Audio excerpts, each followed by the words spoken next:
ជំរាបសួរប្រិយមិត្តរបស់ក្រុមហ៊ុនស៊ុនស៊ីមីកូទាំងអស់គ្នាជួបជាមួយនឹងនាងខ្ញុំរីណាម្ដងទៀតហើយនៅក្នុងវីដេអូនេះនាងខ្ញុំនឹងមកធ្វើការបង្ហាញលោកអ្នកពីទូ classe Mark Akira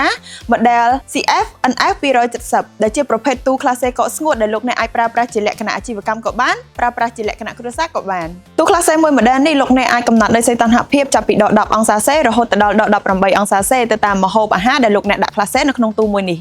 ទូ classe នេះមានចំណុះផ្ទុក270លីត្រនិងមានទំហំបណ្ដោយ1120មីលីម៉ែត្រកម្ពស់835មីលីម៉ែត្រនិងជម្រៅ600មីលីម៉ែត្រទ្វារបិទបើកជាប្រភេទ plastic ដែលធន់មាំជាមួយនឹងការប្រើប្រាស់និងការពារពីការឆ្លងចរន្តអគ្គិសនីលក្ខណៈពិសេសរបស់ទូ classe នេះគឺមិនមានតកកជាប់ក្រាំងនៅក្នុងផ្ទៃទូឡើយដោយសារតែមានកង្ហារជួយរំលាយតកកនៅក្នុងនោះថែមទៀតផងបើសិនជាលោកអ្នកមានចំណាប់អារម្មណ៍ទៅលើទូ classe កកស្ងួត Mark Akira ដែលនាងខ្ញុំបានធ្វើការជម្រាបជូនខាងលើនេះលោកអ្នកក៏អាចរកជើងបាននៅគ្រប់បណ្ដាសាខាទាំងអស់របស់ក្រុមហ៊ុនស៊ុនស៊ីមីកូអរគុណសម្រាប់ការតាមដានទស្សនានៅវីដេអូមួយនេះជួបជាមួយនឹងនាងខ្ញុំនៅក្នុងវីដេអូផ្សេងទៀតបាយបាយ